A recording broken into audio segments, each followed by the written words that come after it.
Bom dia, boa tarde, boa noite, boa madrugada para você, meu caro aluno e colega concurseiro de todo o Brasil.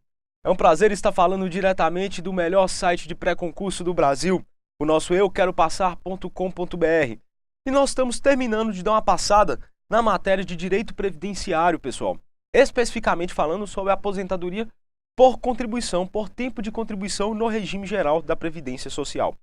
Nessa aula, pessoal, vou falar para vocês logo, nós vamos terminar essa matéria de aposentadorias em espécie e nós vamos entrar nos benefícios em espécie, ok? Aqui nós vamos estar falando como é que vai ser a aposentadoria do professor e do trabalhador rural dentro da aposentadoria por tempo de contribuição no regime geral. E depois nós vamos entrar diretamente no auxílio-doença, ok? Tá explicado? Estando explicado, a gente vai começar a nossa aula.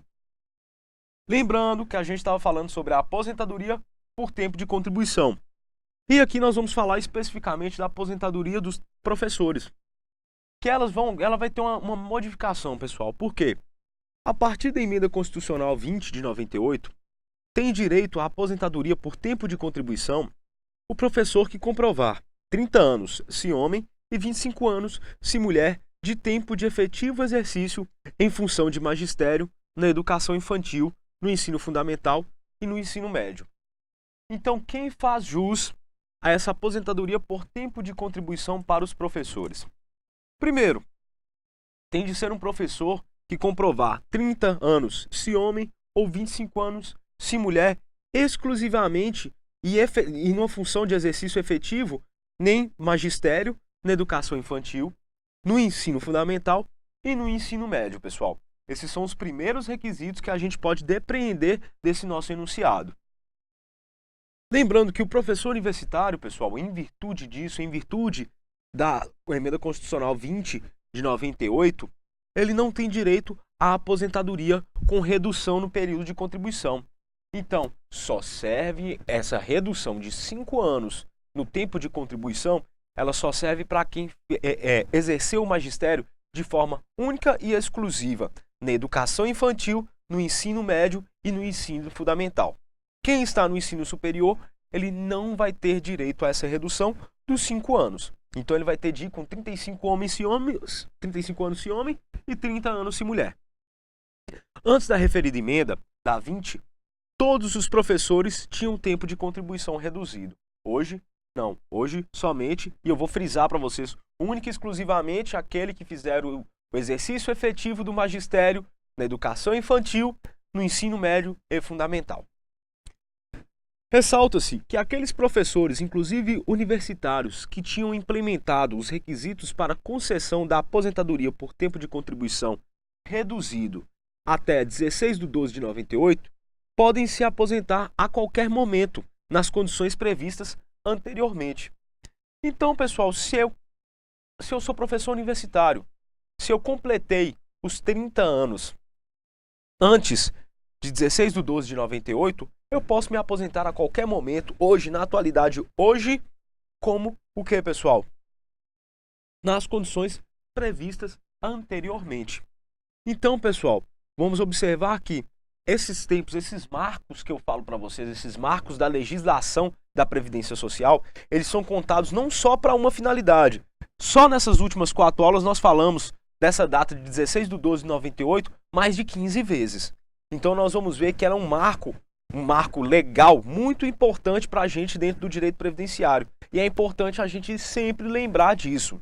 Então, mais uma vez, vamos estar repetindo o que vai acontecer para aqueles que tinham implementado a sua situação até 16 de 12 de 98.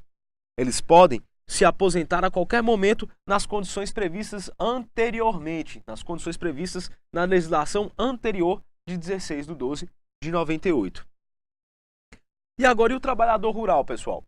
O trabalhador rural, computa-se para ele o tempo de serviço do trabalhador rural até outubro de 91, independentemente de recolhimento de contribuição, exceto para efeitos de carência, pessoal, de carência do benefício, coisa que para a gente na atualidade já não existe mais, correto? Porque o maior benefício que ele vai ter que receber que ele vai ter que auferir, aliás, para poder conseguir algum benefício é o de 180 meses. E para alguém que estava em outubro de 91, a gente entende, né, que já se passou um pouco do tempo. independente de recolhimento de contribuição, exceto para efeito de carência, ou seja, para conseguir qualquer benefício até a data. A partir de novembro de 91, passou-se a exigir a contribuição dos trabalhadores rurais empregados para que possam ter direito aos benefícios previdenciários. A gente tem de entender uma coisa, pessoal. Esse tempo de serviço, independente de recolhimento de contribuições, ele vai ser computado até outubro de 91, exceto para o efeito de carência, coisa que não vai ser contada aqui para a gente no momento. A partir de novembro de 91, passou-se a exigir essa contribuição do trabalhador rural empregado para que ele consiga ter acesso aos benefícios do INSS.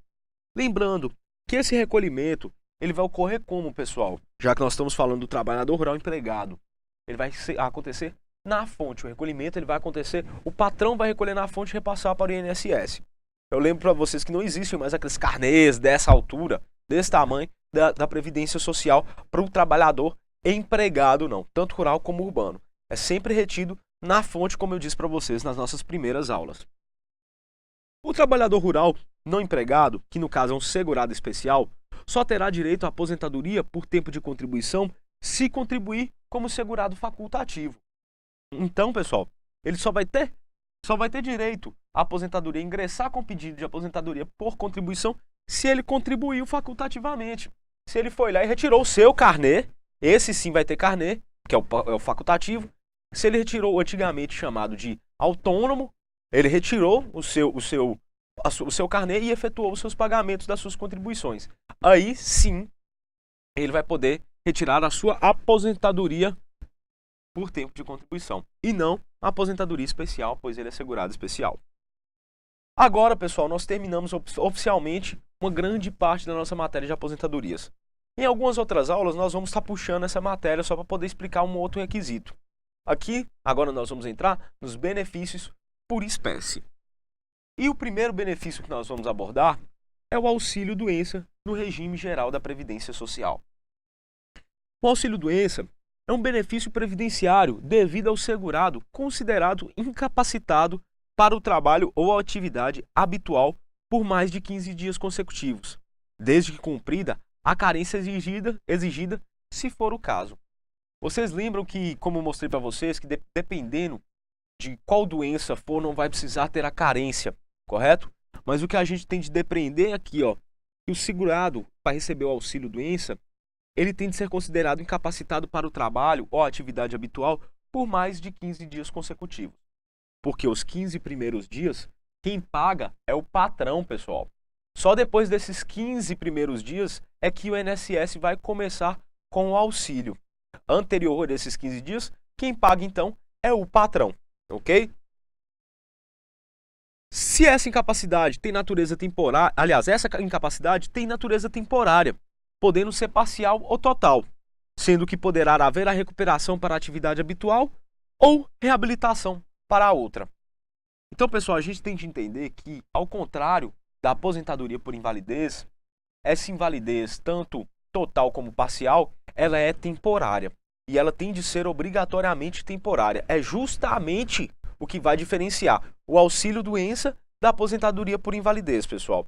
Porque é justamente essa questão da transitoriedade da incapacidade, correto? Sendo que, posteriormente, após a recuperação, vai haver a recuperação para a atividade habitual ou então uma reabilitação para uma outra atividade a qual ele deve exercer. É o tipo de incapacidade que diferencia o auxílio-doença da aposentadoria por invalidez, vez que nesta a incapacidade é permanente para a atividade laboral, que garanta a subsistência do segurado. Por isso que aqui nós temos a natureza transitória, temporária dessa incapacidade. A comprovação da incapacidade para fins de concessão do auxílio-doença será verificada mediante exame médico-pericial a cargo da Previdência Social, podendo o segurado fazer-se acompanhado de médico de sua confiança. Aqui, pessoal, é de suma importância a gente entender que essa perícia ela vai ser feita somente pelo INSS. E como eu disse para vocês, quando trabalhei para vocês com a aposentadoria por invalidez, o que pode vir a acontecer na prática? Que você se acidentou, teve alguma doença, precisou do auxílio médico. E você vai estar incapacitado para 15 dias. De onde é que vai sair essa constatação, essa primeira constatação de que você está incapaz? Vai vir do seu médico, do médico à sua escolha. Então, todos esses laudos periciais, todos esses laudos médicos, você tem de levar para junto da perícia. Porque pode ser considerado, para fins de especialização médica, o seu médico ele vai ser um especialista e a pessoa que vai estar trabalhando com a perícia do INSS lá na hora, ela pode não ser especialista. E a partir da leitura da amnese que o seu médico fez em você, ele pode acabar dando o parecer médico pericial consubstanciado nele e na avaliação que ele vai fazer de você naquela hora. Então, de qualquer forma, mesmo se você não puder levar um médico perito junto com você segurado, leve todos os laudos que você tinha. Leve todos os laudos médicos, leve todas as receitas, todos os receituários e todas as observações do seu histórico médico. Entregue para o perito do INSS, porque ele não vai fazer somente uma análise sua, ele também vai fazer uma análise de toda a sua saúde pregressa. Tá? Isso é uma dica que eu faço para vocês, pessoal, tanto na vida como se cair na prova do INSS. Se ele pode levar o médico de confiança ou levar o laudo pericial, ele também pode levar o laudo pericial, os laudos médicos anteriores à realização da perícia, ok? Ele pode sim e deve. O auxílio-doença também não pode ser confundido com o auxílio-acidente, pessoal, pois, para este, a incapacidade deve ser parcial e permanente. Ou seja, o auxílio-acidente ele tem como pré-requisitos, e nós vamos trabalhar no auxílio-acidente especificamente, pessoal, ele deve ser parcial, a perda da incapacidade deve ser parcial e permanente, correto? Então, o auxílio-acidente ela deve ser parcial e permanente, enquanto o auxílio-doença ele pode ser parcial como total, mas tem de ser transitório. Ou seja, o auxílio-acidente é devido quando há redução permanente da capacidade laborativa, mas não a perda dessa capacidade. Por isso, o segurado tem direito a receber auxílio-acidente cumulativo com salário. Então a gente vai ver aqui, que no auxílio-acidente acontece mais ou menos dessa forma. Eu tenho essa capacidade, por exemplo, eu sou digitador, eu perco a mão. Eu perdi uma incapacidade, eu criei uma incapacidade para aquela função de digitador. No entanto, o que acontece, pessoal? Eu perdi minha capacidade para trabalhar? Não, eu posso exercer outras funções. Então, o que acontece? Eu vou receber o auxílio-acidente e vai ser acumulado com o meu salário, correto? Isso aí vai ser para você se adaptar. Mas, enfim, nós não estamos falando do auxílio-acidente, nós estamos falando do auxílio-doença, correto? E qual seria o período de carência do auxílio-doença, pessoal? No auxílio-doença, como na aposentadoria por invalidez, o período de carência é de 12 contribuições mensais. Ou seja, para que o segurado tenha direito ao benefício, deverá ter um número mínimo de contribuições, que são 12.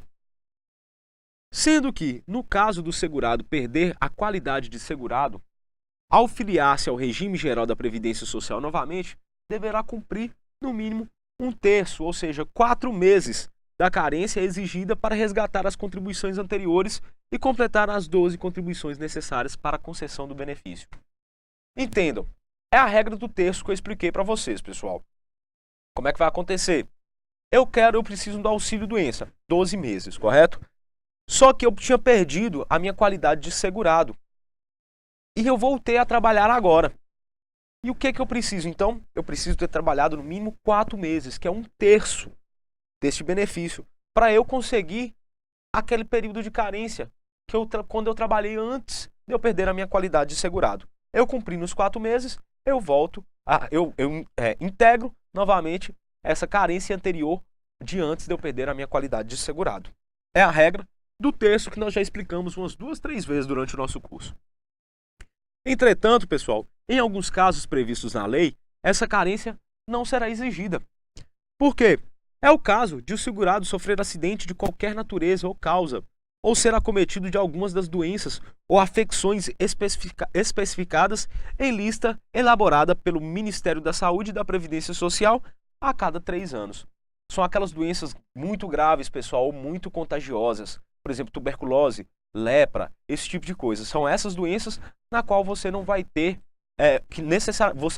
que galgar as 12 contribuições do tempo de carência, correto?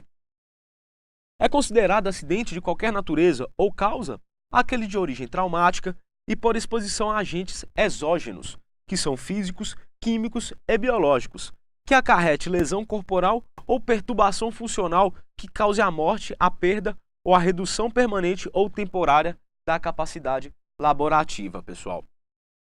É de suma importância a gente observar todos esses pré-requisitos que nós vimos aqui, tanto para a aposentadoria do trabalhador rural, a aposentadoria do professor, que são ambas de contribuição, e para o nosso benefício do auxílio-doença, pessoal. Essa é a nossa aula de Direito Previdenciário no nosso site euqueropassar.com.br, o melhor site preparatório de concurso do Brasil aqui para você na internet. Aguardo você nas nossas próximas aulas. Até mais!